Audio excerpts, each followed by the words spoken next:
All right. All right.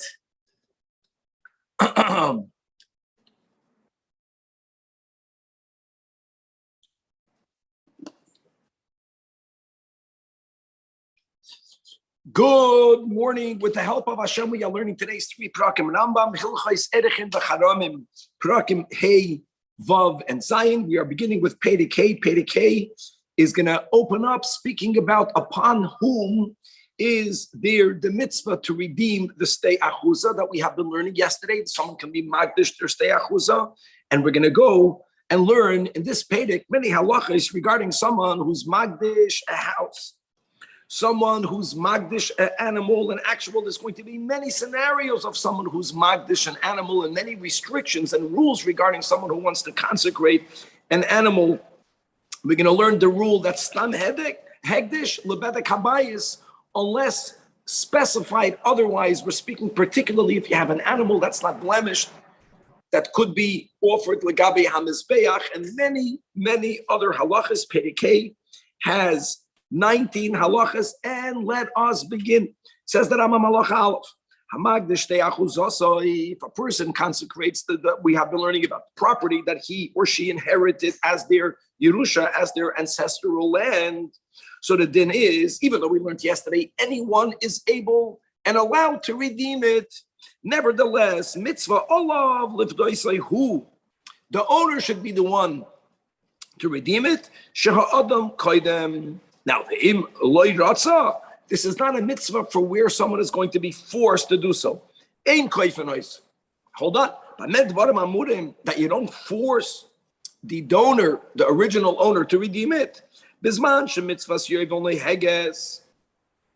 we learned yesterday, and therefore Yitaka don't force the consecrator to redeem it, because and you won't force him. Let's say he won't redeem it. Good. So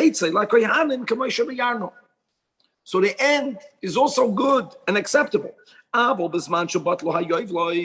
Yovel is bottle, and the Rambam paskins, you have to have kol yoshveh alel in order for Yovel to be observed, as we're going to learn in Hilchos Shmita v'Yovel. When Yovel is not noiheg, it's not going to go out to anyone. It won't go to the kohanim. What's going to happen? The option of redemption is always going to be there. In that case, you force the Adon to make the initial bid. And why is that, Chevra? Because of the general rule that if you, the original owner, is redeeming the item that you consecrated, you have to add a chaimish. We always want for Hegdish to benefit. It's better for the Hegdish to get the additional chaimish. And he niftas bishavia keshar hagdeshois, and it's going to be redeemed for its worth, which means for the price that people are willing to pay, and not for all of the dinim that we learned yesterday by stay achuza, that there's a prescribed number. Remember, for every chomer besa item, right? You give 50 shekel for the 49 years of selling a pudyon. All of these rules are only applicable bisman shahayovel noyeg. So in other words, the original owner has to give a offer of the current market value, and he's going to have to add a fifth on top of that. Now, he makes the initial offer. Doesn't mean he has to be the one actually closing the deal. If someone else will offer a greater number, then the goy and someone else will redeem it. It's zum gesund yigal. Im lav, and if no one else counter offers, outbids the original owner, then they tell him higiyascha and v'yitin masha amar, and he has to fulfill his pledge. Now, the minimum opening pledge has to be from 4 prutas, because like we mentioned, the reason why the mitzvah is on him tchila is because he has to add a chaimish. We have to have a scenario where the chaimish is at least a pruta. So, and as we learned, a chaimish is really a quarter from what we would call a percent, because it's a chaimish only when you include the addition altogether. The addition is a fifth of it all. In other words, you have to offer at least 4 prutas. Halacha beis. If the person who consecrated the field, and we're saying it's you who should redeem it first, he doesn't have cash flow, but he has other properties, and he wants to sell other fields. or he wants to even borrow money in order for him to be paid to the Sada Zusha Higdish, that is okay. With all of the unique dinim of the prescribed amount of money that he has to give. When his opening bid has to be market value. And here also, another detail, if he only wants to redeem half, he's saying, listen, I want to redeem the whole thing. Right now, I can only afford half. Goyal, we allow him to do so. Now, all of this is unique when you're Magdash a field. I sell my ancestral land to a commoner. Say, Gavaldik halacha. You know, we're going to learn dinim later. There are many scenarios in which I could redeem it, but I'm not allowed to sell to redeem. I'm not allowed to borrow to redeem. If I sold you my property, even when I have the rights to redeem it, I can't redeem half of it. Either buy it back or leave it in the hand of the lekeach. In other words, all of the rules that we say, Benegeya, a person selling his field to a hediot, is not said when it comes to selling a field to hegdish. And interestingly, it comes out an anomaly. There are many restrictions. But there's a logic. The logic is that when you're magdish something to the Beis Hamikdash doesn't need your land. It's really a way of money going to the coffers of the Bedek Habayis. So therefore, we want for money to get there. We want it for it to be redeemed. When I sell you my land, you want to keep it. Me having the right to redeem it is to the disadvantage to the lekeach, but at least they put some restrictions on that. Halacha Gimel. Hamagdish is basic. Now we're moving on to a new topic. Both Magdish Behema and Magdish Bias, Magdish Behema. And if you remember these are explicit psukim in the Torah regarding someone, before we speak about Magdish, someone selling a home to his fellow. The Torah differentiates between whether the home is in a walled city. Interesting halachas. There, the seller has a full year to redeem it. But if they don't redeem it, they never get to redeem it. Versus selling a home in an open and an unwalled city. That's when it comes to selling to a hediot. Now we're looking about Magdish. People should not confuse one with the other. Halacha Gimel. Magdish is based on if a person consecrates their home. Oh yes, that's key. The hema to we'll get to in a moment, or any other of one's stuff. So there is no din of arachin. There's no prescribed amount, whether it's worth more or less. No. They make an estimation how much they're worth. And now, which also includes one's wife. Here we say or any of the people who are first in line to be inheriting after the principals passing. There we apply this din that not only do they have to pay the market value, but they have to add the halachic fifth. And furthermore, as we learned in the opening of this pedic for because we want for the Beis Hamikdash to get that additional fifth. And all of these monies go to the Bedek Habayis. Now here the Rambam makes it clear, when it comes to a hegdish, we're not machalik. Bein shahaya habayis bebati yerechayma. Bein shahaya bebati achatzerim.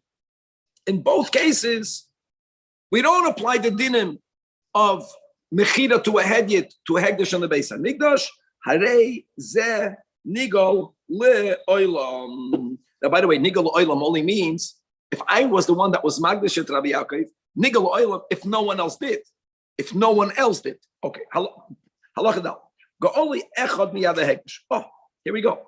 Now, if someone else got before the original owner, the taka didn't add the fifth. Bottom line is they bought it off the Beis Hamikdash. So now it began with a hedyot. The moichid was a hedyot. It's currently now in the hands of, let's call him a lekeach. It's in the hands of a hedyot. Okay, so now we have to quickly go over the dinim of selling a bias where we differentiate if it's in a walled city, as would have been had it gone directly from the moiched hedyot to the lekeach hedyot, nechlat, it remains forever in the property of the lekeach. If it's called a beis hachatzerim, which means homes that are not in a halachically walled city, and the rule is right? Again, just like if a man sells his home to a lekeach directly, it goes back liba'alav ba'yovel. Amazing. The fact that it was in between in the hands of the Beis Hamikdash won't change any of these dinim. Now, halacha hey, so atkan is when I sell stuff.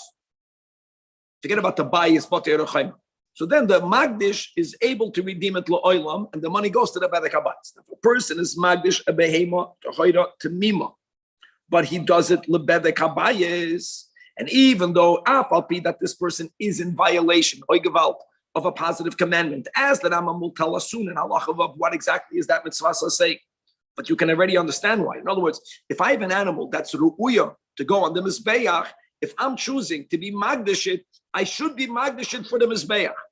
An oila, which can be a donation, a shlamim.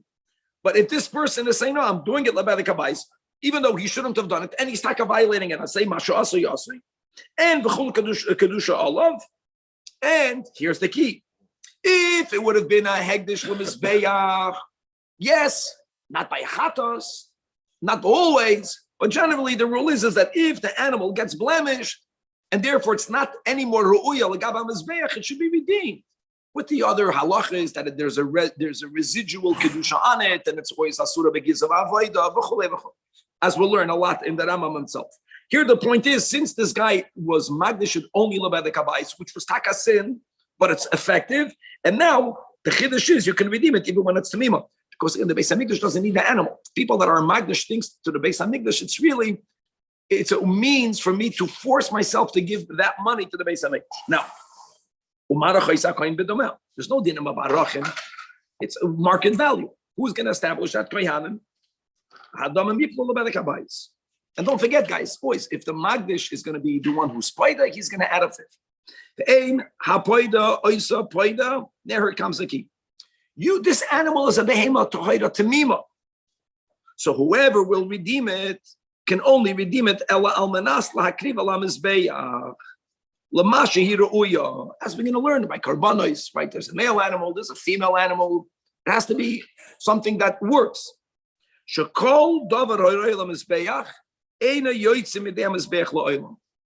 This is huge. This is a big part of this chapter.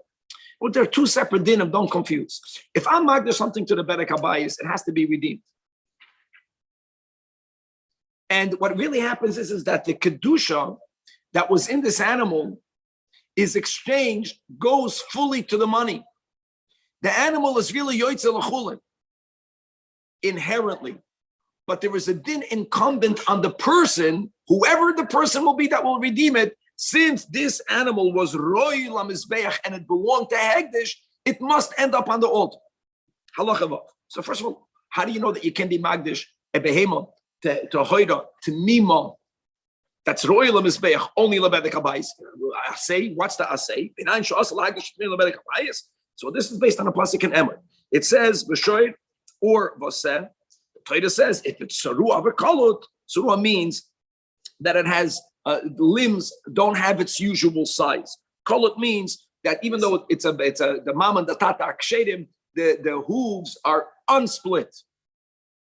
So the Torah says nedava tasa oisay.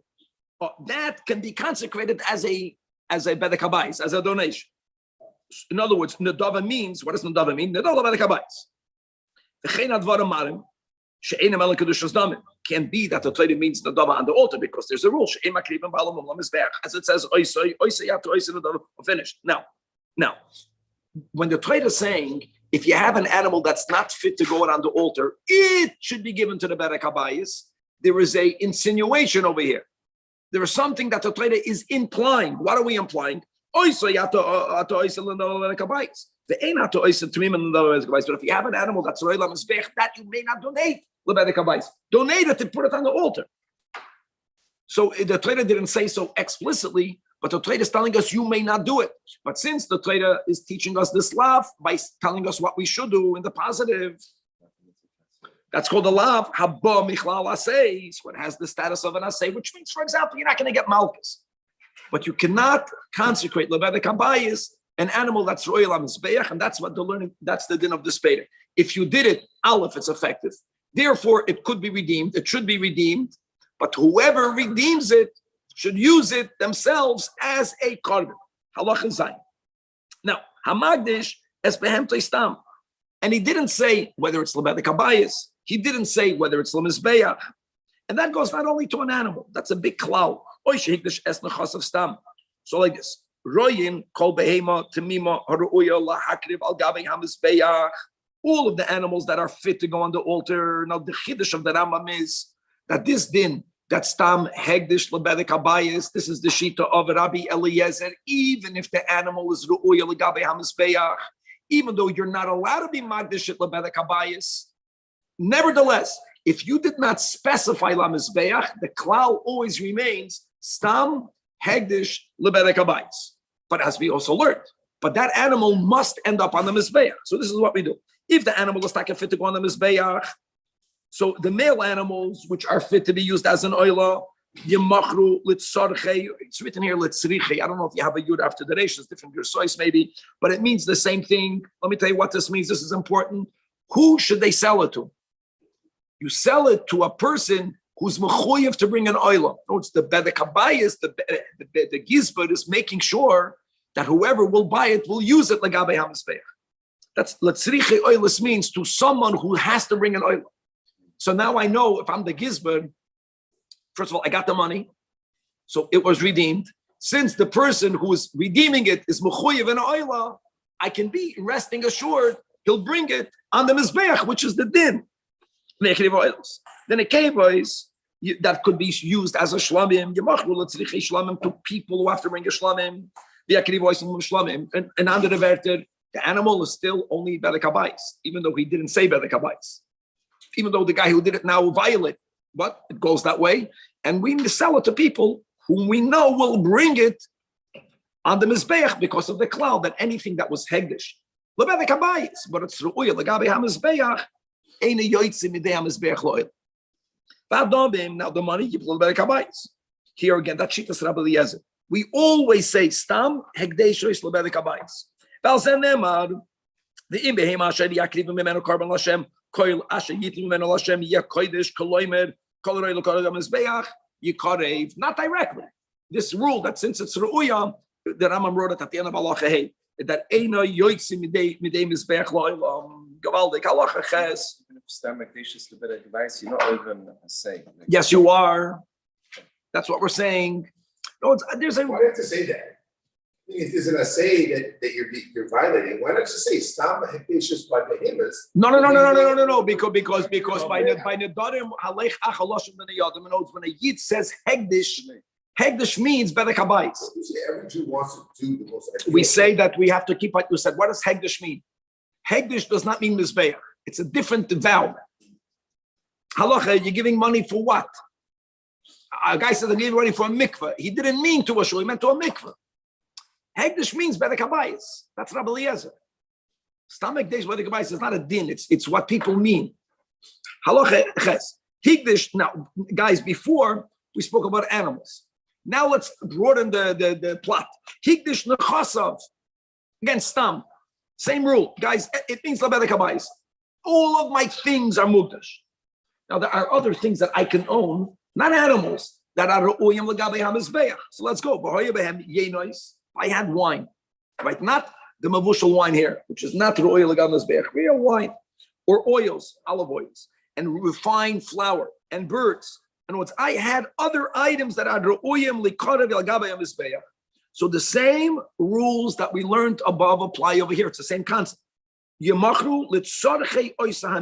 Which means sell it to people that we already know are obligated to bring these items.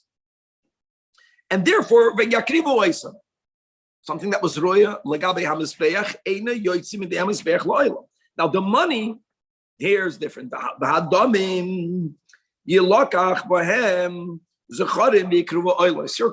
We add before by the animal. Where does the money go to, my friends? Lebedek habayis. Look how ironic. The animal itself that's sold, the animal goes on the mizbech. The money lebedek habayis. All of these other items, not animals, even birds. Mamash a bird card, not a behema. Not only do you sell it to people that have to bring those items, but the money should be used. And they should be offered as a korban oila. So, check the Rambam. Why are we inconsistent? Halacha tesmet. Pnei ma yikrevu demei elu atzman. Think about it. And the money that comes from the hegdishes selling a behemoth to mima to hoida only has to go lebedek habayis. It's not as restricted. Sagt der Rambam lefi shabehema hakedoisha lamizbeach. If a blemish would have fallen in that, yesh pidyan, as we're going to learn in in the laws of the Beis Hamikdash. And my friends, the rule is like this: anything that could be redeemed. What happens when you redeem something? Think about it. What happens when you redeem something? All of the kedushas transfer to the money. So therefore, so the money goes to the Bedek Habayis. But the point is, the animal is completely freed from kedusha, which is why we're good. Masha Enkein, you don't have to bring that animal itself on the mizbeach.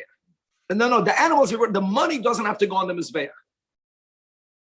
You redeemed it. The pidyon is a full-fledged pidyon. But since the rule is that fine flour, soilus, yain, shemen, and even birds, if they become puzzle, I'll give you an example of puzzle. They become tummy. It cannot be used. The rule is ein lahem pidyon. Why is that? Because it says and Chazal learned which is an animal that's alive. That is something that could be redeemed when you have to. Okay, so therefore, since you're not played it, not in this case over here for Lebedek Habayis, since something that if it would have been consecrated Legabe Hamizbeach, it doesn't have a pidyon. So therefore, the kedusha is not going to be removed from it when you're played it. Even though the money is designated Lebedek Habayis, you can't say the mitzvah was fulfilled at all. So therefore, the money itself has to go on the mizbeah. What does that mean? If I donate flour or wine, it says a donation. Stop. So stop. We said before means Bedek Habayis. No. Forget about that part. If you donate oil for the mizbeah, so the din is that if it becomes tameh, you're going to have to burn it. We're going to learn later that there were different fires. But there are certain things that are burnt, chabal, but that's the din.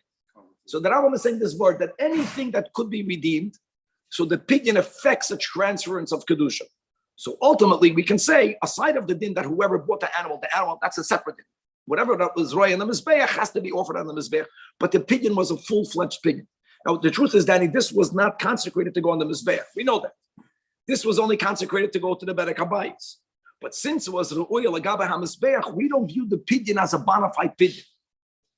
And therefore, what we do is that we want for the monies to be used Legabe HaMizbeach. It's a very counterintuitive, but let's go back. Let's go further. And you have ketoides. Now, there's a surplus of ketoides every year. You may not offer the ketoides or any carbon this year from last year's shkolim. So there was a couple of a step procedure. If you remember, how did they somehow use the ketoides? They used to pay the people that actually made the ketoides with ketoides proper, and then they would buy it back from them with the new shkolim. It was a 3-step procedure, maybe it was a 4-step procedure. So if you actually own the ketoides prior to the temple buying it back. Now, guys, don't forget the rule that ketoides can never come in hayachid. While you were in possession of ketoides, you made this general pledge, all of my nechasim to the Beis Hamikdash. So what do? Why? Because they gave you that before they bought it back from you. As we're going to learn cheshkalim, like you do with ketoides. So what do you do with that? So the Beis Hamikdash has this ketoides. They should use it to pay other people's salaries, who anyways they would have paid with the ketoides. And that is not only done if you have the ketoides was already compounded, if you have any of the ingredients that came from the ketoides.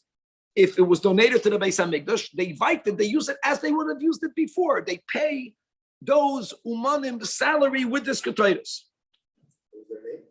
Huh? Beis Aktinas, I think, was the family that knew the Mala Ashen. There was a family that there was a certain herb that's not from the Yud Aleph Samamanim that needed to be added to make it go up in a perfect strictly column, and then no one else knew how to do it. Okay, Allah Yud Aleph. Correct. Halacha Yudal. Hamagdish behema. Or the point is, you can't sell it to a yachid. You can't. You can't. The guys. Then you can't sell it to a yachid because ketores cannot come from a yachid. Until now, we said sell it. Forget about that. Here, you can't sell it. Perfect. But anyways, the Beis Hamikdash would use this for that procedure, paying that to the umanim.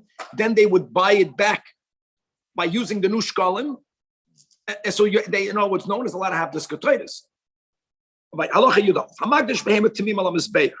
Now let's begin. Not lebedek habayis, not stam. You did the right thing. The nafal bamum, and now the nifsalom. So what's the din? That's the din. Harezu nereches. It has to be evaluated. That's the pasuk that Rambam just quoted. The hemed abehema lefnei hakoyin beherachos hakoyin. The nifteis, and that's the pasuk. Valzanemar ve'im kol behema timeya asher lo yakriv amenu karban Hashem. Very good. The Yavi bidomel korban acher komais. Halacha Yud Beis. Why do you need to redeem it? What do you mean? It was ru'oy lagabe mezbeach. That animal is not going to be brought. That I was makdish to behema. I wasn't given money. I was makdish to behema. The behema came a mum. The din is that if it comes a mum, you have to know. What do you do with the animal? So okay, just to make it clear. So Rabbi Yaakov is pointing out that even when I say hareizu, not only when I say harei, I have remained with the chiyuv. Even when I'm not chay b'achrais, doesn't matter. This animal was an oilam. Now that it got blemished, what do you do with it? So since this animal cannot be brought, this is almost a chiyuv on the Beis Hamikdash. They redeem this animal and they take the money. It's not on me. It's not on me because in other words, this animal has to be used for an oilam, directly or indirectly. Very good.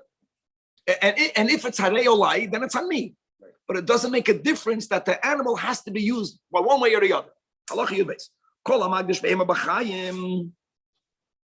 Bein tamei, bein tohoida. Let's take a step back. Bein kachim bedek habeis, bein kachim mizbeach. Shenafal behemum. Oy tamim haroi lekarav commission is boer. Just as general rule, whenever an animal is being redeemed, as it says, and just like we learned in halacha test, this interesting halacha, that if you were magdish, let's say flour, and the flour became invalid for whatever reason, so you can't redeem it because you can't, hamada and haracha. So therefore, if an animal died prior sheti arech v'tipada, ein poidenoisa acha shemesa. Now, what do? That was the whole theme of the Masechta. Some things have to be burned, some things have to be buried. It's all of the yesh bozeh, mashe'em bozeh, and by kachim, the din is you have to bury. That's the halach. The moment you cannot transfer the kedusha because the animal died, now you have a greater level of achrayis to make sure no one makes use of it. Halach avalim hikdish shchutam. If you consecrated the slaughtered animal, we don't view this as an animal. We don't view this like soilus, which was oil agava mizbeach. It's like your magdish, your car. Your car, it's already geschachten. Allah Yud Gimel. What happens if shachad b'shanayim or reiv shanayim and the animal is still moving around? There's pirkus. Then it's kachayah. And if you're magdish it's like it's good and bad. Then chaparein quick and make the haracha. But if by the time the kohanim made this evaluation, the animal died, then too late. And varei bechlal vehem veherech atzatamus. Halacha Yudal. Hamagdish behema tamima lidomeha. You're saying it clearly. You're being magdish of behema tamima. You're saying that I want for this animal to be sold, and I want for the money to be used to purchase an animal to be sacrificed. So we say hareizu niskadish gufa. What does that mean? Keitzad. Ha'omer demei behemazu hegdish. Guys, the key word here is lamisbeach. What do we say? He atzmati karev. If the animal is a tamima. If higdish echad me'evoreha lidamav. And he says, demei raglash al parazu hegdish lamisbeach. Now we have a suffix in pashta kedusha b'kula oilei pashta. And therefore, we cannot be proud of it, because if it was imbued with Kedushas Mizbeach, my friends, if the animal is unblemished, you may not redeem it. So Tikarav Aloti Pada because of the doubt. But 1 second, the Ketzad Oisin, you cannot require the donor to sacrifice the entire animal because there is a suffix. Maybe he only was Magdish the Damim. So what do? Very simple. You sell it to someone who has to offer such an animal for that other person's chiyuv. Now, so you when it comes to the laws of Hegdish, the whole animal went on the Mizbeach. When it comes to the monetary aspect, by money, I might say then for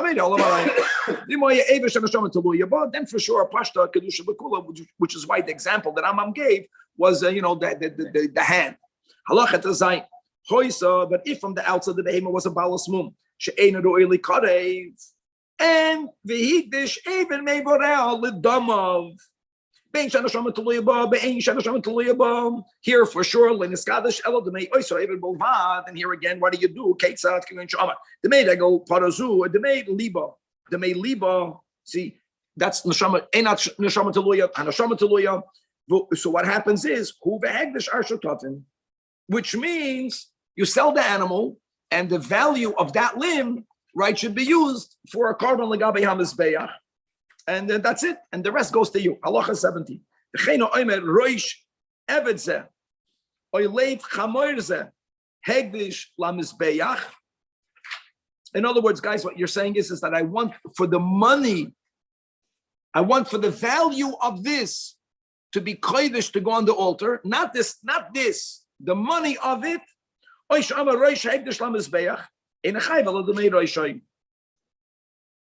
before we were speaking about an animal that was a tamima. That's why there's a suffix here. No. How do you make that evaluation? So here it's very interesting. We had this also yesterday. So let's say you have an eved. What happens if I were to sell my eved to you, but I were to say that all of the singing that the eved does, which is coming from someplace in his head, or my eved has very good vision, and I'm a hunter, so I'm saying all of the benefits of his vision remains to the original moicher.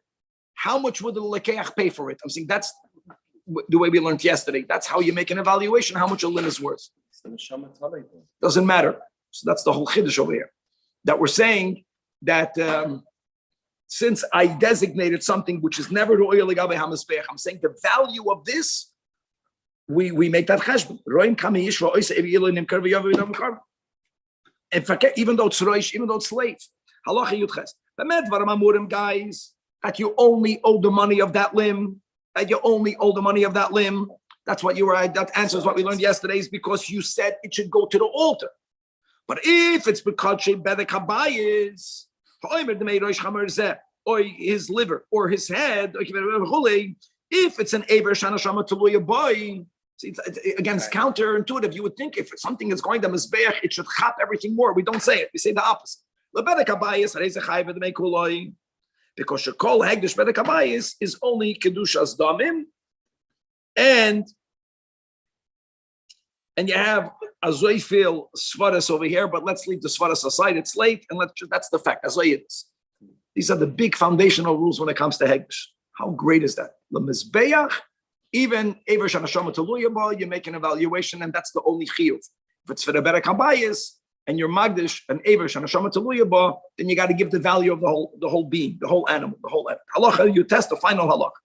Ha'omer erki olai lamizbeach. Now, finally, we're coming back to Arachin. Guys, what did we say with erki? Erki is that magical word that no matter how much I'm worth, the Torah says erech means male, female, age. And then you know the number. But the guy is saying La Mizbeach. Don't forget, Arachin, we began as Lebedek Habayis. Here he's making as Ashidich. He's making a crossbreed. Erchi Olai La Mizbeach. So what do we say? Maybe Be'erkoi Karbin. Yes, the fixed amount of Erch is applicable, and that money has to be used for a carbon. Now, furthermore, which is whatever, it doesn't matter. Oh, look, the Rambam doesn't say here. So what happens if a person says that's a general rule? The Rambam has to write in another place. What happens if a guy makes a pledge? Harei olai Lahavi lamizbeach. Whatever the din will be over there, the din will be on. The point here is that you use the dinam of erchen to come to the number, even though the dinam of arachim in the Torah is for the berach habayis. Now, 1 second. What about the laws of hesek yad, which is unique to arachim, not to damim, as we learned yesterday? The im ein yodem hesek is leirach shalom. So now there's a suffix, and the Gemara has a suffix in the hesek yad. Why should we apply the laws of hesek yad? Because you use the words erech, and we're paskening that the number is kefi the number of the erech. Or maybe he should not be nidin the hesek yad, because the whole hesek yad is only when you make a vow of arachim. This is a different vow. This is lamizbeach. If I make a pledge, harei like to bring a carbon on lamizbeach, and the guy who pledged Nebuch is poor, he doesn't get away with anything. He has to bring an animal lamizbeach. So there's a doubt. Right? And again, lamizbeach, it's a whole different din. Steachuz lamizbeach has nothing to do with lamizbeach. Steachuzah is for the berach habayis, right? If when you're played to the steachuzah, it goes to the berach habayis, and if not, it goes to the kahanim. But you're saying, I'm magdish my steachuzah lamizbeach. Same thing. Harezu niftis. Niftis l'choyra means also with the numbers that the Torah prescribes for every base chomer so'irim, the 50 shekel for 49 years. And v'hadamim yaviu here the Rambam writes, Danny, for you, oilois lamizbeach. I'm curious, why didn't the Rambam write it before? Now here again. Oh no! I didn't say they're correcting by the number. However, v'yesh b'davar safik and poidin oisem berach hakotzav ba poidin oisem b'shovel hoyel lamizbeach higdish. Amazing. When he said erki olai, for sure that Rambam writes the money we followed in the erch. The safik is only hesek yad. Here here the Rambam is saying there's a safik b'chal when it comes to the number. And what do you do when you have a doubt? Here's a key. What do you do? In other words, guys, we're going to see this, God willing, in the next chapter. There's a rule of Yad Hegdish Al Yoina. It's very simple. What's the question? How much money do you owe? Well, if the market value is more than the 50 shekel, then you pay the market value. Whichever way, it's the Hegdish has to win. If the Torah's prescription of the doors of Arach and of Asada, for some reason, the market value is so not good, there's such a recession, and the numbers that the Torah is giving is more, whichever way the Hegdish will end up with more money, that's what we're going to paskin when there is a doubt. And not, that's the meaning of Yad Hegdish Al Olge.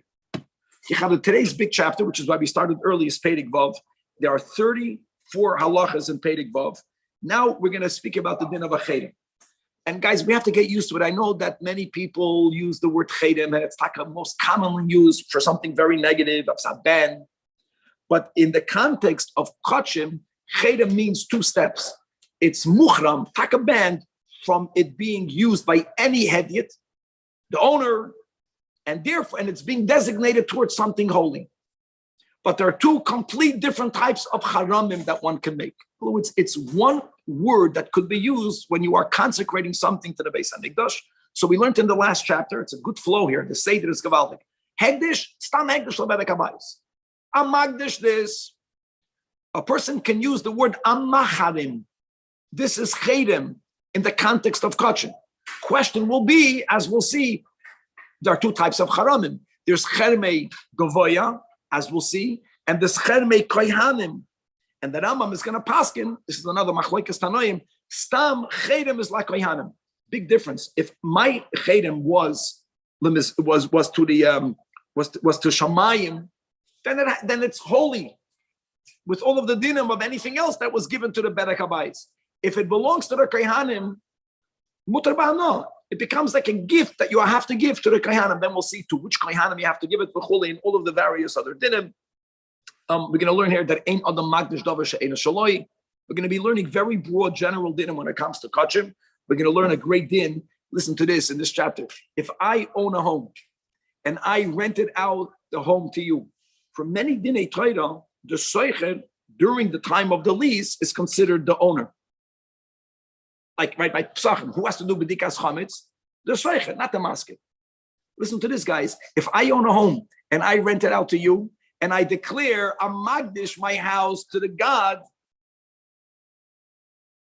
hegdish, the house will be hegdish.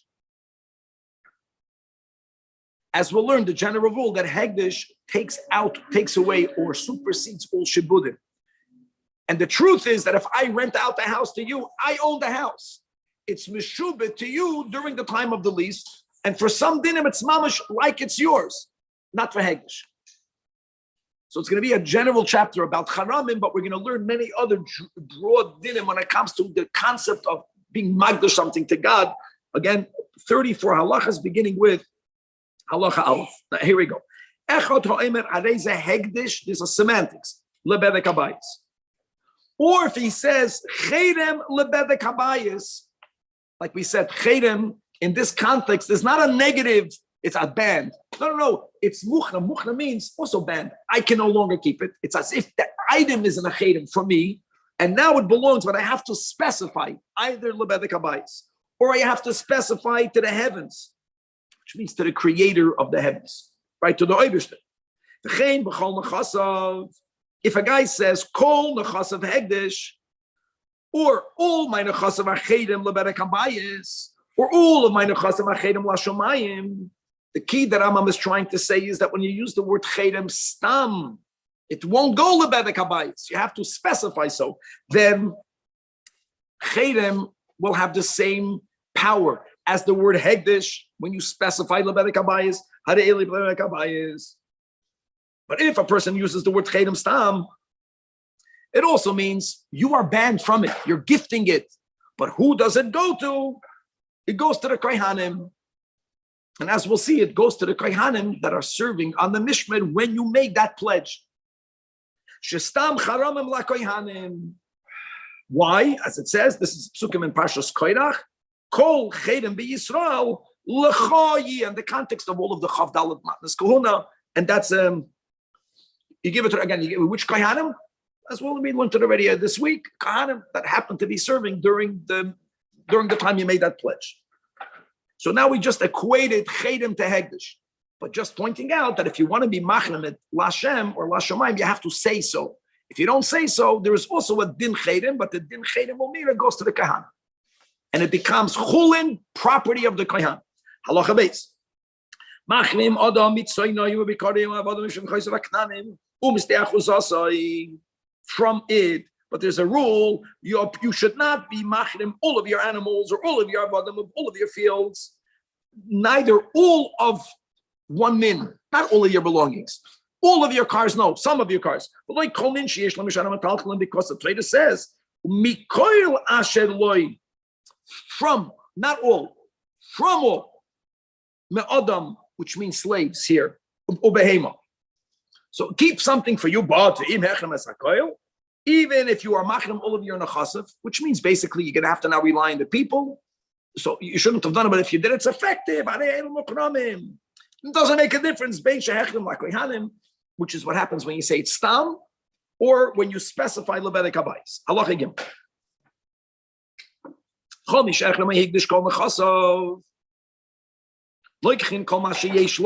First, the temple takes everything that he has, even the tefillin shabbat.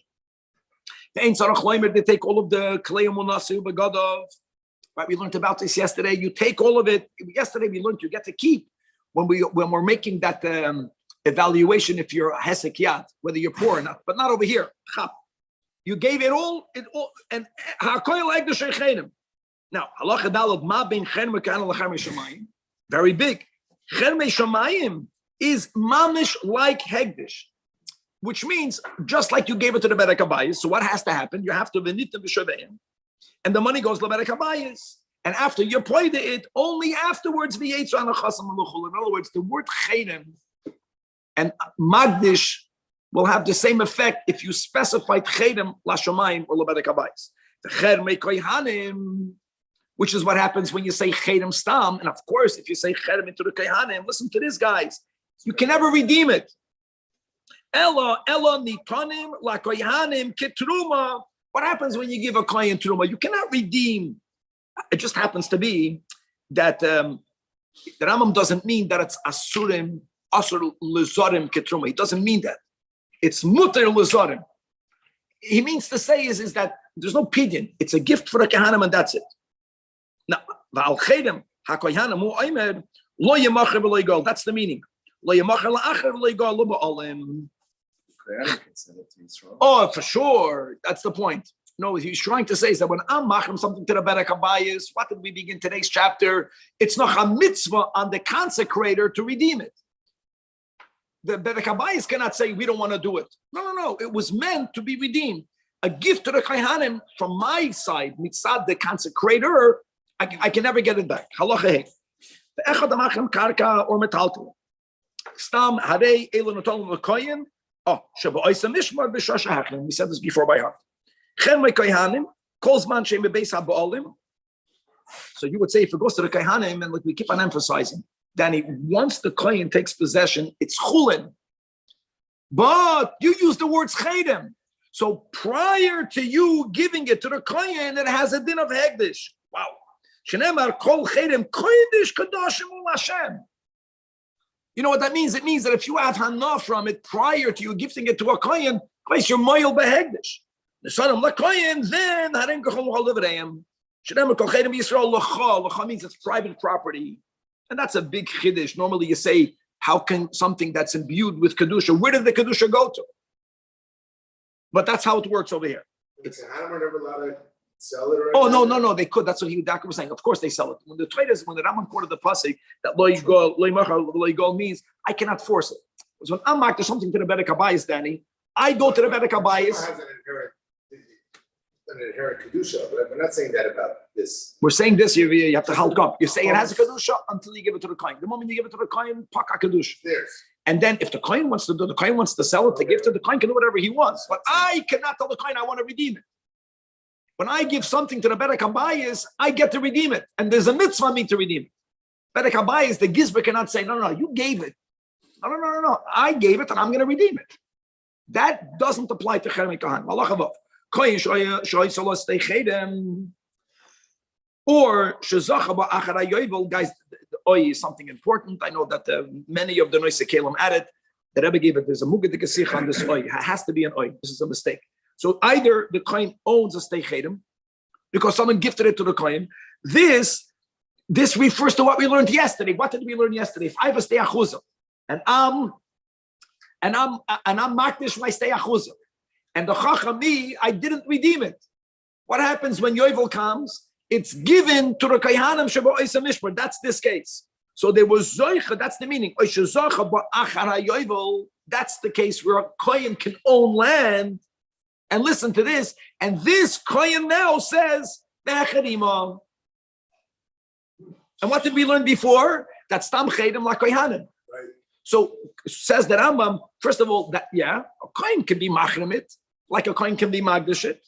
And I'll tell you more than that. Stam charamim la kohanim, stam charam kahanim. But the kohen cannot say, 1 second, I'll put it from my right hand to my left hand. That he can't do. Hareizu mechuremes. And it goes out of his possession. Like it says, "La koyin tiachuzasei melamed shestei chermoi loy is like any stei achuz of a yid that the dinner sheim achnima tiyem mucharemes." Who does it go to? To the kohanim sheba isa mishmar. Allah chazayin machar koyin stei chermoi. The koyin. How does the koyin own land? He got a chedim. He sold it to who? To you, to me, to a yid, to a Yisrael. And now the higdisha loy keyach. Halkop, you know who the lekeach can be? Like you just pointed out, both of you guys. The kohen can sell it back to the original owner. The original owner cannot force, even if the lekeach was the ba'alam of the shem shechinuma. It's not considered stei achuz anymore, even if the original lekeach bought it back. So now, what's the din? It goes back to its owner on Yovel. We learned that yesterday. Who's the owner? The kohen. No, it's chedim is that powerful. Chedim is a way where that's now you see the word chedim. No, it's normally the Torah made a system. This mancha yovel noig, a property that's my family's is my family's. The most I can do. No, if I'm machlim it, that's it. The kohen is the owner. The chayzer is lekohen shemachara beyovel. That's avol karka by metaltal and sholkan and velaviyim. It's very important. Karka that the kohen got from his ancestors. Einon machrimin oisan. If they make a declaration chayden, it is of no consequence. Shaharehu oime b'sedeim ki achuzas oilam ulahem.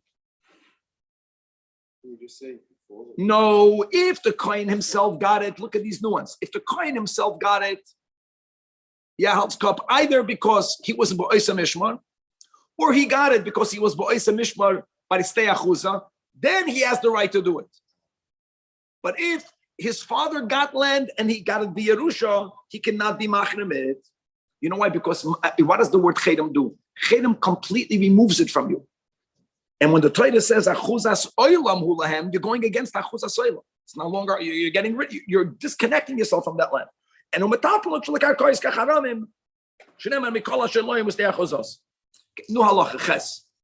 a big dinim. Guys, it's so good. We learn Chumash, Pashat. We should learn Chumash. This is so clear now.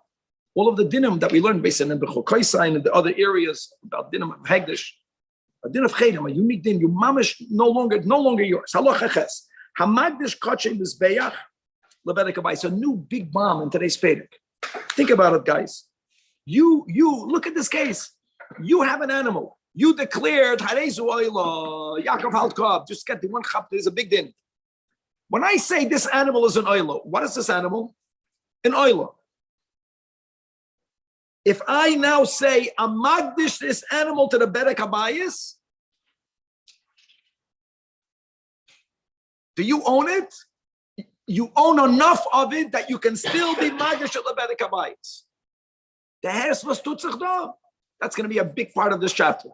Even after something has Kachim Mizbeach, you, the original owner, after your Magdish something, Kachim Mizbeach, you make a declaration, this is Lebedek Habayis. Head, guys, the mind should explode of joy over here. Like, who would dream of such a thing? Now, what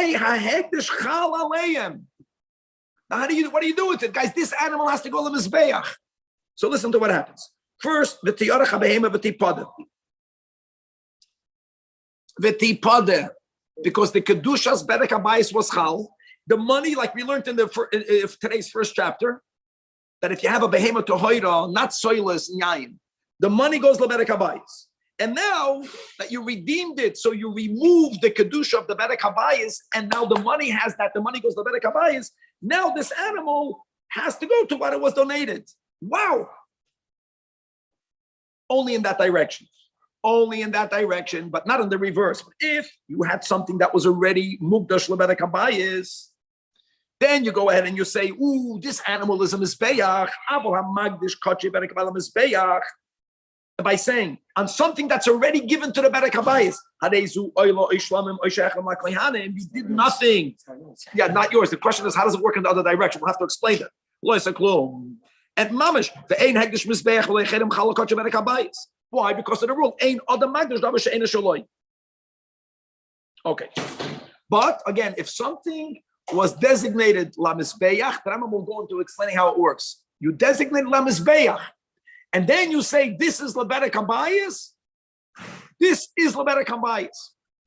So there are going to be two steps. First, the hegdish is going to redeem it. The money lebedek habayis. And then the animal is going to be brought on the mizbech. We're going to have a lot coming from this thing. Halacha 9.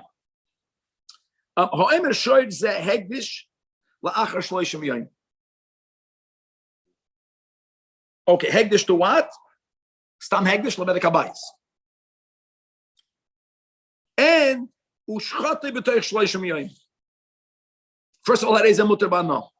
Why? Because there was no kedusha yet on it. Furthermore, hegdishoy lamizbeach. What did we learn in halacha ches? If something was designated lebedek habayis, you cannot be magdish at lamizbeach. But if you are magdish at lebedek habayis, only 30 days from now, only 30 days, which means now it's nothing. So now, if you're magdish at lamizbeach now, harei ze hegdish lamizbeach, because the kedusha of bedek habayis was not chal on it. However, let me tell you this whole topic. We have a doubt whether he's clarifying or whether he's retracting. There's a possibility that he said ma'achshav, period, and then he changed his mind by saying la'achar shloshim yoim. And if it's the latter, since by kachim you cannot have chazara even toich kedei dibur, so the first statement, tfois lashon lishoim, and the last statement won't be effectual. So if you say Hareze Hegdish Me'achshav, Hegdish Me'achshav means Lebedek Habayis, and now you shechted at the Shleish Hashim Yom, that was about no. And furthermore, not even a doubt. Because we're gonna Chazara is not affected by kachim. And based on the rule that we learned, that once something is kache bedek habayis, then you cannot put in it kache mizbeach, but only in the other direction. Halacha Yud, hamagdish oila lebedek habayis. We said it's effective, right? An oila means an animal that has kedushas mizbeach. We could be magdish lebedek habayis. So what has to happen right now? Says the Rambam, Ein ba elo ikov gizbarim bilvad. All that needs to be done is, listen, guys, you can't shecht it yet. Why can't you shecht it yet? Danny, what do you have to do? You have to redeem the kedushas bedek habayis. Who does that? The gizbarim do that. Once they have this evaluation for someone to know how much money it's worth, for them to receive the money, and now you can shecht it. U'medevrei soifrim shalei tishachad ad shetipadem.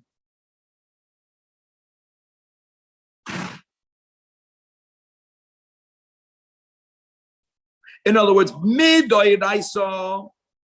you need to do is just evaluate it. You can only evaluate it when it's alive. Once you evaluated it, you can shecht it. Even before someone redeemed and gave the money for the bedek habayis. First, let someone give the money and therefore make the actual pidyon lebedek habayis and then shecht it. But if you shechted it prior, it's kosher. It's gevaldik edinim. But still, someone has to now give the money that was the shuma prior to the shechita towards the bedek habayis. That step has to happen. Halacha Yudal. Machnim Adam Bein Kachem Kachem. Kachem Kachem is, let's say, an oil. Bein Kachem Kalam. Bein Chenem Kehanim Ben Chenem Bedek habayis. In other words, Halacha Yud Aleph, Danny, guys, then held up. We're building on top of Halacha Ches. Once we established that even after something is mamish designated for the Mizbeach, you can still put on top of it Kachem Bedek habayis. That's Kachem. Now, what's this chapter about? Chanamim, same din. Even though this animal is designated Lemizbeach, you can declare it Chedem, whether it is Chedem Bedek habayis, whether it is Chedem Lakoyanim. Now, what do you do with it? Okay, what do you do with that? Don't forget. It's already a carbon. It's already a carbon. Oh, okay, very good. So let's go. Now let's go into these details. There's another detail. An animal could have become a carbon when you say Harei Olai, which means that you're Chai Bachrayas, which, by the way, means that you have some more monetary value in it. Because if it's going to get, something will happen to it, you have to replace it. That means you would have your skin in the game. Then, what do you give by Chedem? Noisnin as the Mehen. The value has to be given, the full value, whether it is Stam Chedem, which goes to Lekehanim, whether it is Chedem Lebedek habayis. As we learned before, Midrabanan, you have to wait until you redeem it. In other words, Daddy, the Chedem meant on its value. That's how it works. However, if this Kachem animal was imbued with Kedushas Mizbeach, but not as a Harei Olai, but a Harei Zu, which means the owners have a much less skin in the game over here, how do you evaluate how much is it worth? It has no worth. It has no worth because it can only be used on Mizbeach. If it gets lost, you don't have to replace it. Not Harei Zu and the Hecherimam, Kates and Poiden Oisai. No, it's not yours at all, Danny. Not even yours to a Chayv and a Chray. So how do you evaluate? We learned a din. Mizbeach, you can put it in the Kedushas Hegdish. How do you evaluate it? That's the question over here. So what do you do? I'm them kama adam roitzelitin bebehema zula ha'aloisa oila she'ena chayava. How much money would you give to have an oila be brought for you, even when you're not chayav? If I'm chayav to bring an oila, why can't we just say it's the value of the animal again? Because it has no more value. Because it's already hektish? Not because it's hektish, because it's going on the altar. So if it's a harezu commitment, makes sense. If it's a harezu since something that's committed to the mizbeach, it's already considered like it's a mizbeach. So if it's a harei, then you say no. The owner needs if this will get taken away, the owner has to replace it. So we consider that its value, the full value. The moment it's a harezu, he's fulfilled his obligation. He'll never have to replace it. So the evaluation is, how much would a person give if there's an animal on the base of Mikdash, my friends? You're not chayiv to bring it, but you want for that animal to be brought for you. Right? People that need to, I'm sponsoring the learning in the base medrash leila nishmas. It's going to happen anyway. You're not mechuyev. You want it, if you want for that merit to go to you. You don't pay the value of the learning. The parnas hayoim. That's where it came from. Oh. How much? Look at this nachabel. That you're not chayiv, but you want it should count for you. How great is that? Halacha Yud Gimel. Yisrael shehachrem es bechor behem al hashamayim. So, guys, a bechor behema belongs to the kohen. Belongs to the kohen. What did we just learn right now? That, and it should be brought on the altar, right? Something that's going on the altar, you can still be machrim. So that's what happened over here. Ben shalois, which means it's going on the altar, even if it's a balmum, which means it's going to the kohen. Harezu muchram. The question is, guys, don't forget, this is not yours. This is a bechor. This has to be given to a kohen. So I'm them, same thing. Kama adam roitz elitim bechor zeh kedei. What are you going to do with it? Well, here you have already, you can choose to whom to give it to. No, you didn't give it yet. Right, but it belongs to a coin. So how much money? No, we're trying to monetize it. How much money do you have to give to redeem it? How much money would you give for you to be the one to choose who to give it to? And you want to give it to your relative or to your friend. There's this thing where like the father-in-law can say, give you money to say, give it to my son-in-law. That's when it comes to truma, yeah. If the money is coming from a yisrael, that's right. Okay, good. How much money would you give? Yes. And so what's the maila? The money that you gave for that ride goes to the Berek HaBayis. That's how you redeem the chedem. You get it? That's how you redeem the hegdish. The animal is going on the mizbech regardless. Or by the way, if the animal is blemished, so then the animal is the property of the kohen. How great is that? Halachat as well. Hamachrim is hamaisa, guys. Maisa here, just for the sake of clarity, it's maisa behema, obviously. Same thing. Maisa behema belongs to who? Belongs to you. Belongs to me. Belongs to the owner. But you have to bring it on the mizbeach. So here again, you have an animal that has kedushas mizbeach, and now you're machrim it. So hareze kemachrim shalmei nedava lefi sheinachai ba'achri yusai. And what do? You do what we learned in Halacha Yud Beis. Okay. Halacha Tezayin Amagdish Shikla the Berek HaBayis, same thing. Then you have a shekel. You hear what's going on over here? I'm double dipping over here. I already gave my shekel. My shekel is going for the communal karbanis, and now I'm saying I'm machnim my shekel. Chal, but same thing. Am I chayiv for my shkolim? Yeah, we'll see. If I'm machnim it when I'm chayiv b'achrayis, so then, like we learned in the halacha Yud Aleph, then we consider it my skin is in the game. How much do I have to redeem it for its full value? Because of the rule, guys. The rule is kachi Berek HaBayis is chal and kedushas mizbeach. He dish bikurim leberek HaBayis. Who does the bikurim belong to? The bikurim is not kachim mizbeach. So then einoi kodesh. Obviously, then it says property. Then it can be magdashut. Magdashut leberek HaBayis. Halacha Yud Zayin. Hamachrim chatzi avdei v'shev chasim. Now we're moving on. So the din is who v'hakoyhanim ashu tofim boy, because I gave half. That's the whole din of chatzi aved, right? I'm not going to say you have two partners over an eved. Not to a kohen. Here the din is kuloi kodesh. What's the rule? What did we learn? That once once part of this creature has a kedusha in an avid, shana shama teluya boy, so then it chaps on everything. And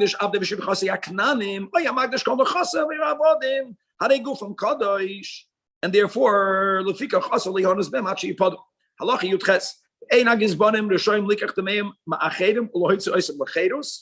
it comes to the case of Abdus, in other words, they have to sell it to someone else. That's what they always do when it comes to things that were donated. If you want to free it, let the buyer free the Eved.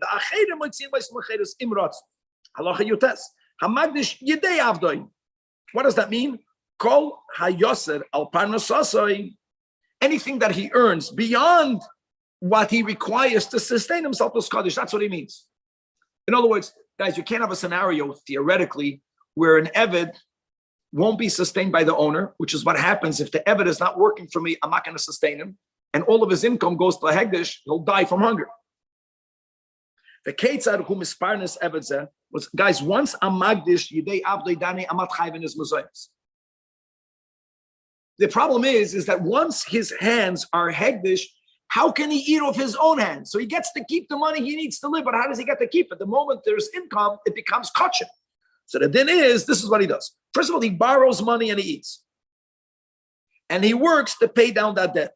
But when he works to pay down that debt, he must do jobs for which every job that he does is worth less than a pruta. Guys, there's a rule that Hegdish is never chal al pachas mi pruta, and then he pays it down. Because if he does a job for which he gets an entire pruta, then Hegdish will get it. Halacha chaf. Hamagdish. We have a lot more to go in this chapter. Hamagdish es atzmai heravort. Hamagdish myself. What he meant was lehikdish al adamov. There's no kedusha imbued in me. I really meant to say I'm giving my value. Now, where does my money go to? So what do we learn? These are the rules. If I use the word hegdish, better kabayis. If I use the words chedim, what did I mean? Stam, koyhanim. If I said chermei, koydish, chermei shamayim, better kabayis. Halacha chafal. Ein adam magdish davar she'ena shaloi. Ketzad. Kegoin shehechrim, b'noi, ubitoi, ba'avdoi v'shevachasai ho'ivrim, or stay meknosai. Stay meknosai is really a lease. Can you imagine? So if I'm machnim, a stay mikna garnished. Arei elu ena muchramim at all. The statement is ineffective. She'en adam magdish davar she'en gufay shaloi. Halacha chaveis ein adam magdish davar she'en b'reshusay. Another rule. Ketzad. Think about this. I have something then that you're guarding for me. In a case where the shomer is denying that he has it, during that time, that's called Eina B'Reshus. It doesn't mean it's not under my roof. It means that I know it belongs to me. God knows it belongs to me, but I cannot get it. But if the owner is not denying that, if the shomer is not denying it, B'Reshus doesn't mean physically. But by karka, abel karka, she goes la'ach. And the guy who's currently on the land is denying that he stole it. So here the rule will be, even though he didn't take it out, because unlike an item, even by the item that I can get, if you currently are denying it, it's considered yours until I get it. It's a karka and an exelos, or in the words of the Rambam in the positive. So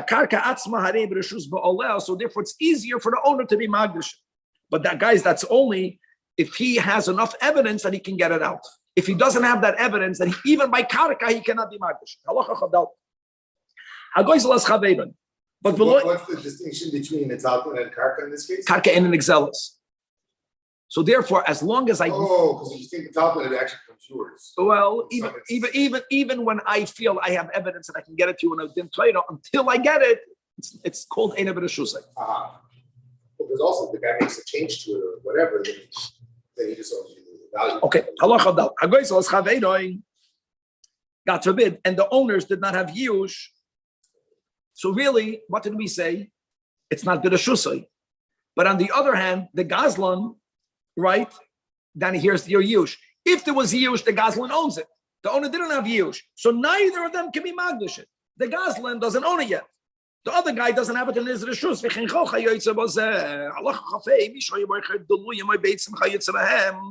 you sell certain items, and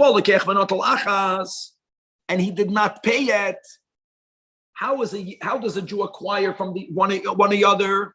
Through Mashiach? Mashiach was made. You know what the problem is? We didn't specify a price. So here the rule is like this: if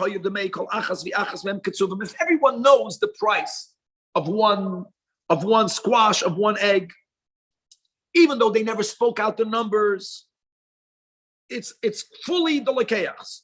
So the ein hamoicha yochalag lazu. In other words, it's considered the lekeachs enough. But if we don't know a number, and the moichet is the one that declared it, what you took is hegdish, it's hareze mukdeshes, because it's considered to be in his reshus. A gazlan, you can't be magdashet. He's not a gazlan. The lekech is not a gazlan. The lekech is still going to negotiate. But since they didn't yet negotiate the price, it's considered still the moichers.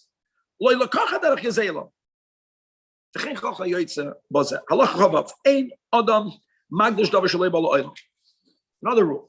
If a guy says, I'm going today fishing. Everything that will be caught on my nets today is hegdish. It's not mine yet. Or if a guy says, everything that my field will produce today, the season is chedem, nothing, because it's not in the world yet. Listen to this. A guy says, this field that I already sold you, when I will buy it back, I'm going to be magdash. It's mikudeshes. He made that statement when he didn't own it. Even after he bought it back, it's not mikudeshes, unless he makes the statement again. Because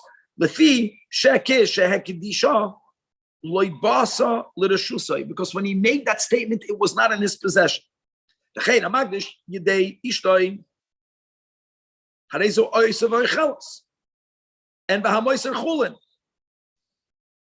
in other words, he takes it's ineffective because the income of her hands are not ba'olam when you made the statement. But if you say that your hands, which are ba'olam, your hands are kadosh for everything that it produces, then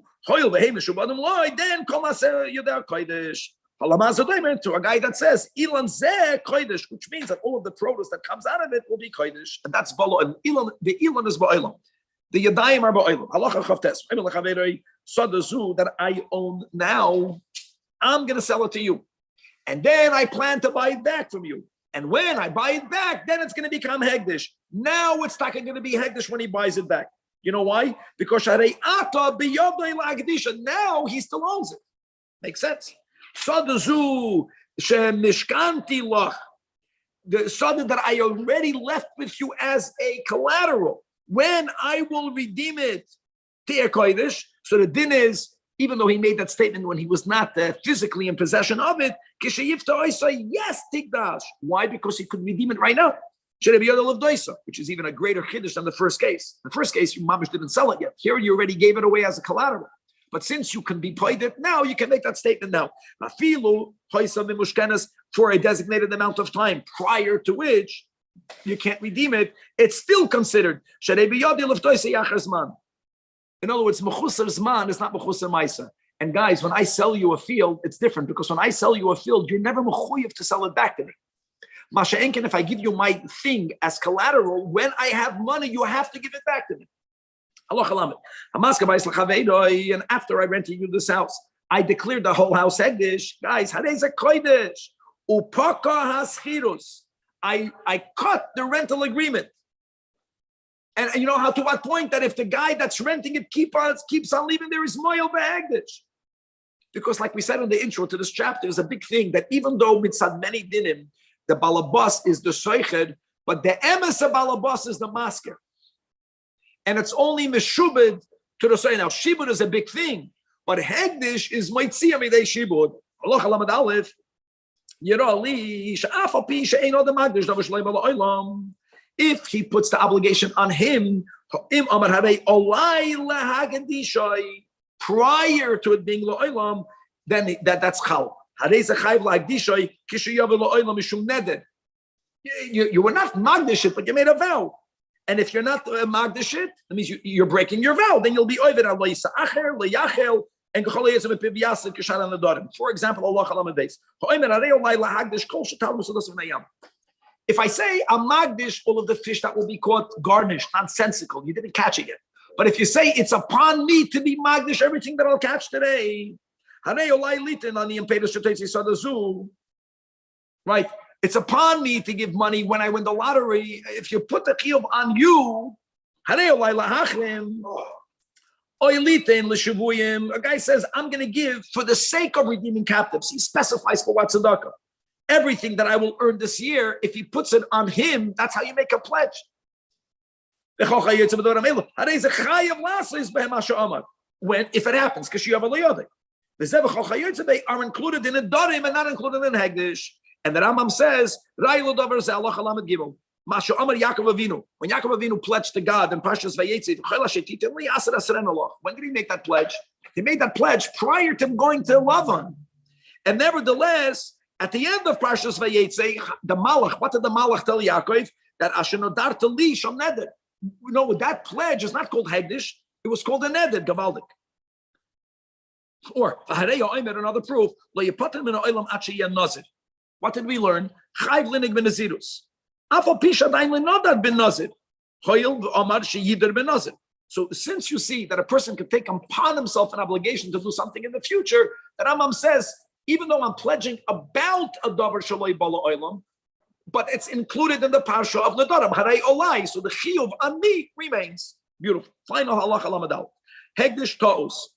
Hegdish toos einoi hegdish. For example, Ha'omer shoyr shachar sheyetzi mi beis rishon. The black shoyr that's going to leave my house first is hegdish. It turned out that the first one that left his house was white. The din is einoi hegdish. We in other words, we assume that the black was deliberate. It wasn't stam. He meant shoyr shachar, and it was loving. And if the black one came afterwards, doesn't matter. No, not nishon. Or dinar zav, which will be the first one that's coming out of my pocket, will be hegdish, and then the first one that he took out of his pocket was silver, also ain't a hegdish.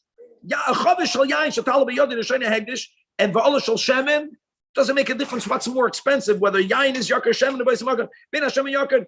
What you said didn't happen. You thought it's going to happen. Didn't happen. Not happen. But now, guys, this next statement you can spend a whole zman in the yeshiva. There are many girsas in this last statement. We're going to read it literally. So we just said that if the first shoyr is not hegdish, right? The white one is not hegdish. Hitz is ba'acheres. But if now you go ahead and you say, Danny, on another animal, zu kizu hashniya hegdish. This is as a bomb. Hashniya hegdish means that the pshat that even though there's no kedusha in the first animal, but there's enough kedusha for you to be able to extend from it. How does that work? And because of that, the Lechem Mishnah and many others say that no, that the whole girsa has to be wrong. We're speaking about all different types of cases, but we'll leave it at that. It's late. We just read it the way it's written over here, and some actually try to make this work. For people that are using the chayenos, he brings down over here, I think in footnote 27, that Adbaz that leaves the girsa, and What's the Kesef Mishnah? He quotes the Radbaz. The Radbaz seeks to explain that the second consecration is dependent not on the status of the initial article, which is not holy, but on the intent of the donor. Zukazu means my intention was to be Magdash the first one. It didn't work because the first one was not black, it was white. But my intent goes on the second. Anyway, that's one way of learning it. Let's going to go to today's final chapter, Perek Zayin. Perek Zayin is going to speak about this general rule that if the donor, if the Magdish is the one that's doing the pidyon, he has to add a choimish. We're going to learn that the kachet berek habayis cannot be used as a tmura. We're going to learn very big rules. Ein poiden as a hegdish ach sera. We'll explain what that means. We're going to have many details that are dependent on the general klal yad hegdish al yoina. And finally, that whoever buys stuff from hegdish, you know what they use to buy it from the hegdish to be paid geld. Kesev or shava kesev, and you don't pay to hegdish with karka, etc. Halacha perek zayin has 20 halachas beginning with halacha. Says the Rambam, ha hekdeshois. We already know by now. That means anything that was given to the Berek Habayis. Ein poigen oisam. You can't redeem it by giving the temple karkois, which has value, or by giving avadim, which are hukshul karkois. They're called achuzah, and not with a document, even though the document represents money, a note, but ein gufan mamay. Shinamar, as it says, the nosanasa kesev. Now, kesev doesn't mean only money; it can be shava kesev, but it has to be kesev or shava kesev. You can give brand, so he can have to give a lot of this brand. Doesn't matter; it's called shava kesev. Halacha 2. Kol apoida kachav. If you consecrate it and you are the redeemer, which is taka, the mitzvah is ideally on you. You have to add a chaimish. And who is the you? You, Magdish, your wife, extension of you, part of you, and anyone who is your yoidish. Moisif and chaimish k'moishe b'yarnu. Another din. Even the chaimish can only be from a taltal, and you can't pay your chaimish with karka, avodim, and shtaris. Another din. The chaimish that you give is hegdish, and it becomes part of a din echad lahem. However, when you are pointing your kachim, if you did not yet give the chaimish, it's not ma'akev the pidyon. Ein chaimish ma'akev. Ela ma'acha shenasan as a keren. Then yotza hegdish lechudim. And by a biblical law, mutar lehen is by ela ma'achever, you owe the chaimish. However, I say to him that you can't have anah until you give the chaimish, because then you once you can have anah, right? Shema yifshav lo yiting. But aval b'Shabbos, what happens, my friends, if I was magdish food lamashal, and now I redeemed it before Shabbos? That's the only food I have to eat for Einik Shabbos. I didn't give the chaimish, so b'pnei Einik Shabbos they allowed you to eat it. You didn't give the chaimish. We are afraid Shema Yifsha. So the Rambam says it's not such a big fear. You know why? Because you have gizbarim. The temple treasurers are going to collect. They're good collectors. So therefore, we can rely that you won't forget. Halachadal. Kachim is beyach. Shenafel behemum. Here also the rule is that you have to redeem it. V'nifdu. As we learned, as long as the animal didn't die, v'hemit v'herech. Also, even though that this was originally consecrated lamizbeach. Another day, my friends, think about this case. Let's say you have to bring an oilam, and I want to do a favor for you. So I'm magdish the animal for you. You know, first of all, you can bring it. When you have to bring a cardman, you don't have to go out of pocket. Now, who is the one that has to add the chaimish? Not the person who would have gotten the kapara prior to this animal getting blemished. No, the one that was magdish. Another day, only hegdish rishon is chayiv to add the chaimish, but hegdish sheni, that will be explained soon. Hegdish sheni ain't myself of chaimish. Shenamar, as it says, "V'mamagdish shigalas beisim v'yosem chamishes kesav erkecha alav." Therefore, what are we talking about? The Rambam gives an example. If a person was machalol this behema on another behema, doesn't make a difference whether the original animal was given to the Berek Habayis. What did we begin in this chapter with? You have to be pointed with what? With kesev or shava kesev. You know what shava kesev? A behema. So once you gave an animal, and by the way, the second animal needed to be worth more than a fifth. You did that already. But this animal was given as a pidyon, or even if the original animal was given l'misbeach, but now it got blemished. Or another case, you were magdish one animal and you made a tamura, which you shouldn't have done, but you made a tamura. This tamura now has to be redeemed, but this animal was only an extension of the original one. Here the din is, even if you are doing it, here you don't have the chaimish. That's called heg the sheni. That's it. Halacha hey tells you that. Halacha ba hamafrish asham liischaper boy. And now this asham has a mum. So what did you do? V'hoisiv all of chaimish. That's called the heg the shlishin. And now v'chilaloi al behema acheres. So far, so good. And now, my friends, this behema acheres got lost. The first one I'm calling the Ashan Bishon. The Asham Rishon guys got a mum. So you redeemed it on Asham Sheni. Asham Sheni got lost. What do you do now? What do you do now is you bring a third Asham. That's the Kibben Aschaper, but Asham Acher, that's already the third one. And the Nitka HaBehema Shechiler Eliyah. So what is the din regarding the Behem, the Asham Sheni? The rule is, my friends, not like by a Chatos, but you wait until it gets blemished, and then you redeem it. How do we view this Asham Sheni? If you have to add a Chaimish. Why? Because the rule now will be that this animal, after it gets blemished, what do you use the money for? You don't use it for an Asham, because you already got kapara for the Asham. This money is going to go to a carbon oil. So maybe we should view this Asham Sheni as a brand new carbon, as the first Hegdish. Then you have to add the Chaimish. Oil the carbon oil, and so therefore add the Chaimish. Interesting. Because at the end of the day, how did he get to Asham Sheni? Because you began with the Asham Rishon. This is a boya. Shaloi nifshata. Halacha zayin. Koche berekabayis. Ein oisem temura.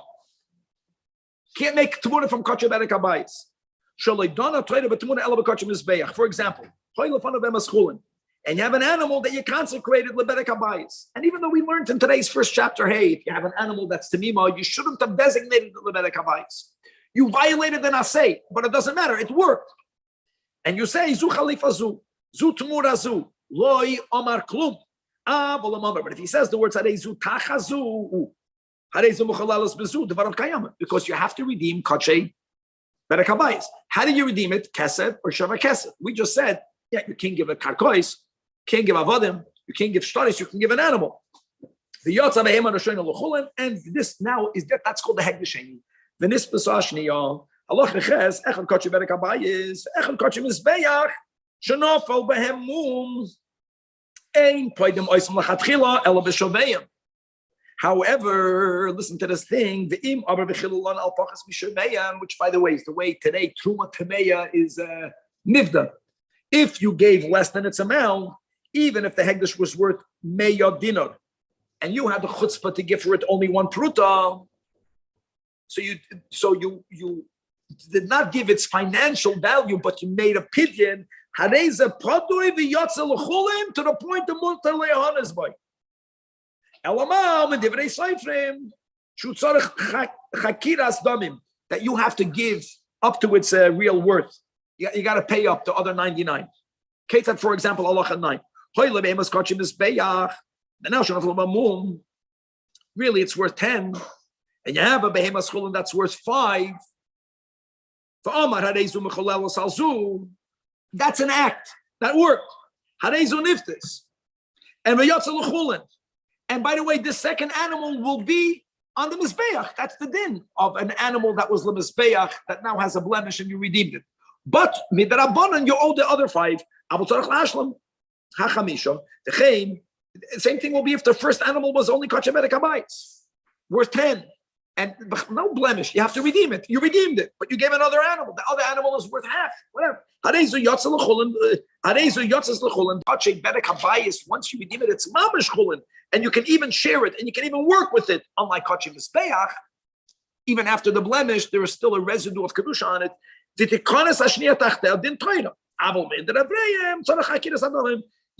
to complement the money. Okay.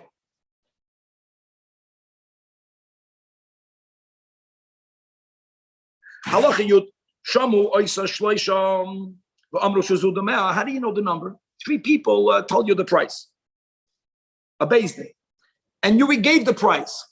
Now, even if 100 people come and say, no, the hegdish had more value, because the whole reason why you have to complement the money is only midrabanan. You don't have to do it over here, even midrabanan, because 3 people said. But if only 2 people gave the original number, and now that the temple was taken advantage of, then you have to reevaluate. Is this like a basic? Yes. Allah Yudal. Another rule. Achsira. Guys, the word achsira means a rough estimation. You don't make rough estimations. You have to carefully evaluate it, as we learned. Ve'im pada yad hegdish alol yoina. For example, parazu tachas parazu shel hegdish. You made that statement because, and by the way, you made it. You were not trying to take advantage. It's more or less the same. Talazu tachas talazu shel hegdish. Hegdish padi. And now v'yad hegdish alol yoina. What does it mean? Guys, it doesn't go the other way. That means that if we actually, now that we make a careful evaluation, we discover that what you gave was worth more than good for the hegdish. If what we discover now is what you gave is worth less, now you have to complement the difference. Then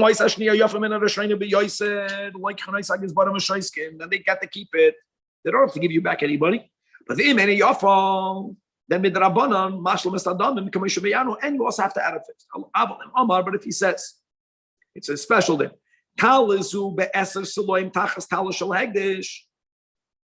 In other words, he said how much his current talis that he's using for the redemption is worth. So he's saying the holiness of the original garment should be transferred to my talis that's worth 10 saloim. Or if he gives an animal, parazu, and he says the eser saloim should be in substitution of parashal hegdish, parashal hegdish of chamisha, and his is worth 10. What would you say over here?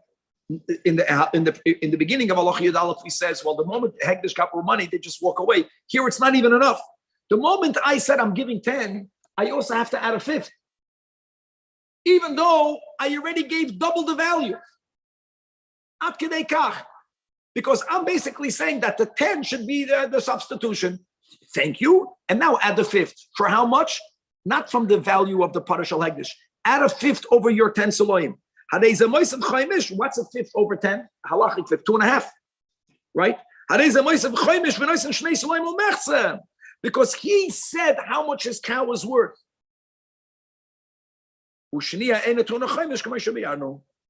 No, if someone now was going to redeem this animal, then they don't have to add the chaimish. That's called hegdishem. Halacha yud beis. Hapoidim yad hegdish. Another din. When do you make a kinyan? So ben adam between two yidden, the kinyan happens when? When there's a mashiach. When is the kinyan made by hegdish? It's made when money transfers. But you're never going to create a scenario where, or almost ever, that will be the rule, that koyach hegdish will be weaker than koyach hedyet. So let's go through the details. You redeem something from hegdish. Umashach, when you made mashiach, at that moment, right, what hegdish was giving to you was worth a mana. You understand? Now, if I'm making a purchase from you, you're selling me your car, and I took possession of it, mana. If later the price of the car goes up, I don't owe you more than a mana because I was kind of it when I made mashiach. But let's apply this to the hegdish. I made mashiach when at that time the item that hegdish was giving me was worth a mana. But I did not yet give the money. By the time I want to give to the money, that item is already worth double. The din is I have to give double. Why? Because unlike between commoners, the kinyan is done by mashiach. Rule number one is the kinyan is done by money. I didn't give the money yet, so it still belongs to hegdish. Which means only after the money was given is it mine. But what about in the reverse? What about if I do mashiach was worth 200? So I agreed to pay 200. By the time I paid the money, it went down in price. So really you would argue, well, if the kinyan did not happen yet, right now I should only have to give 100. No, we don't do that. Because of the rule, and we say, since by the hedyet you were kana b'mashiach, and as chayiv adamim, we're going to apply the same rule lechumra when you acquire it from hegdish. This is called yad hegdish al ha'al yoina. Even though, don't forget the rule, guys, you are kana from hegdish with money, not with mashiach. Elama, we don't want for koyach hedyet to be kana b'koyach hegdish. Now we're going to go through many other scenarios. Halacha yud gimel, pada b'mosayim. And you know what? The opposite. You didn't do mashiach. First you gave the money. Guys, you gave masayim. And before you did mashiach, how much is it worth? Now it's only worth a mana. Well, what's the din toida? Kenyan was through the money. You can go back. You don't get a discount. No. Here we apply the din toida. The Zajac is masayim. And the opposite. If you gave 100, you gave it and you gave the money prior to making mashiach, right? Here, here's the other direction. Prior to mashiach, now it's 200. Here also,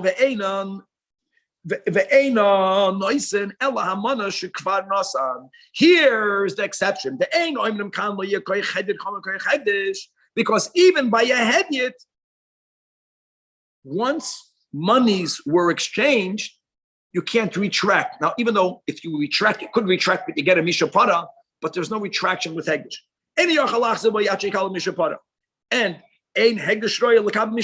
so since you cannot retract, in this case, you'll get away with paying only the money. As we learned in the previous chapter. And you had in it ksubasisha or shitrei bal chayvos.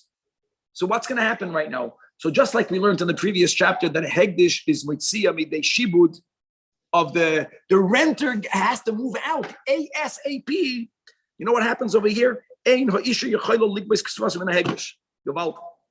Baal Chayv cannot collect his Chayv because of the rule hegdish mafkia hashibud shekadam.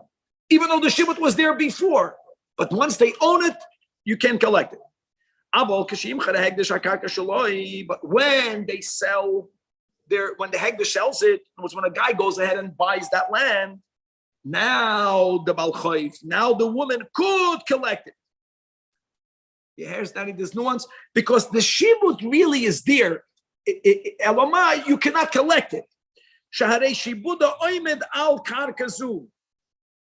And by the way, the guy that redeemed it knew about it, Danny. The guy that redeemed it knew, which is why it's fair, because he probably paid to the hegdish the value of the land minus the ksuba, minus the chayv. Din udvarim ein li imach. If you're meichel l'sheni, she teirefes min hasheni. Now the kates that prayed him karkazeho ish. That's the point. The point is that no one is going to pay the worth of this land from the hegdish when they know any married man that is magdish.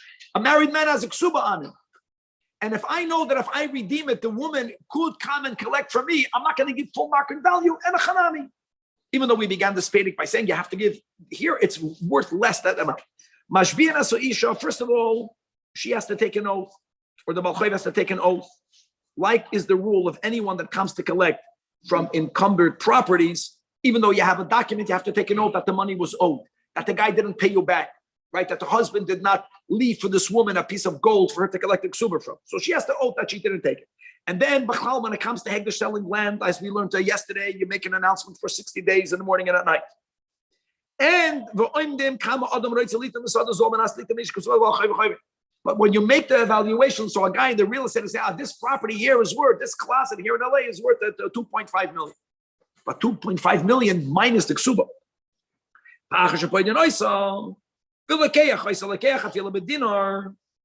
So first of all, you have to redeem it. Why are we saying even in a dinner? I'll tell you why even in a dinner, Danny. Because what happens if the property is worth the ksuba and only a dinner? So we want for some money to be given.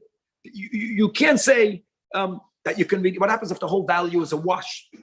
Won't help. You have to give something. You can't be played the hegdish without giving money.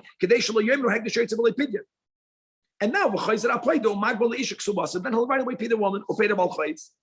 And even if the chayv is meya and the field is worth 90,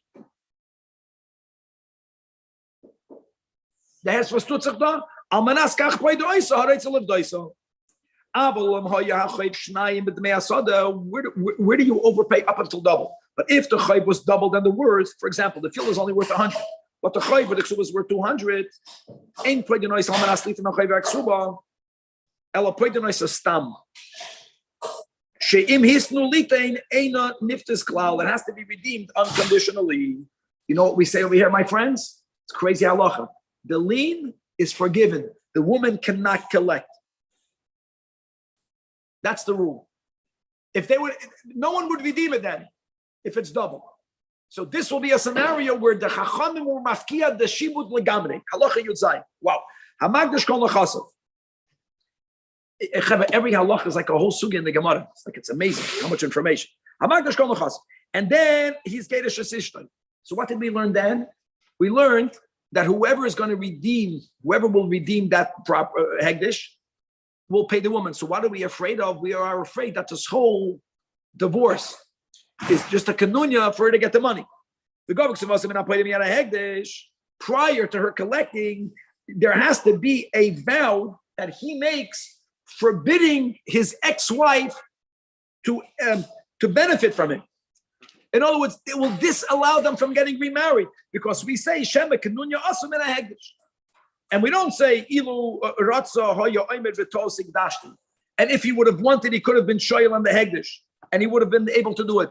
We don't say that. You know why we don't say it? Because we learned at the end of Hilchas Nadarim that even though you could be shoyal even on Nidre Hegdish, we only do it b'derech gadol. A person is not going to be shoyal, and now he wants to get it back.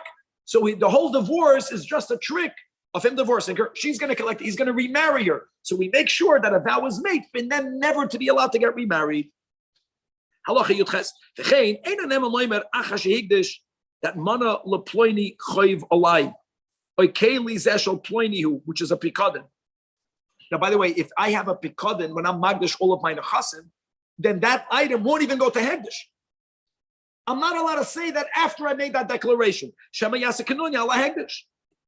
Afilo hayishtar beyad bal chayv. Wow. Eina goiva al pi zeh ela kederech shegevin kol bali chayvis k'moy shebeyarna, which you have to make an oath. Halacha yutes v'medvar amamurim, that you're not neman to say there is a money in my possession that belongs to someone else if the person who consecrated is a healthy person. But when someone is ill and he's being magdish kol nechasav v'amad, and he says not later, that's a big difference. But he says it b'shah shehigdish mana lepleni biyadi, on the guy's ill, then he's neman because she'ein adam oisa adam ala hegdish while he's dying. This kanunya you won't make, and he's not even going to benefit because he's dying. So only the other guy will benefit. So he's chayte la'achedem tzrei lachlams. Lefikach im amar tenu oisa loy. Then that person can get it without a shvua. But the im lo yomer tenu ein oisnin elam kain hoye biyadish tar mekuyim sharei zeroitel min hegdish pnei atzavah. Wow. In other words, you're only neman b'shas misashay with a shtat. That all of what we learned is when you said it while you're being magdish. That's the opening line in Halacha Yutes. However, if first you were magdish stam and later you say that Amar Tanu ain't shayim loy ela rekshab al chayves in the sky mushtarai nishma v'goyva if there is a playda and not from the hegdish. Final halacha chaf. Mi sheyatza olav koil. And you have to know more dinim about what's considered a rumor, but there was a rumor, right? It was not authenticated in a basin that this guy was mafker everything, or this guy was magnish everything to the Berek Habayis, or this guy declared everything charadim. We learned the last chapter, right? Perek Vav, Stam Chemel Kahan. Guys, ein choshishim loy. And you can go ahead and you can buy it from him, or you can get a gift from him. Beautiful. What does kanunya mean? Kanunya means they're trying to trick. They're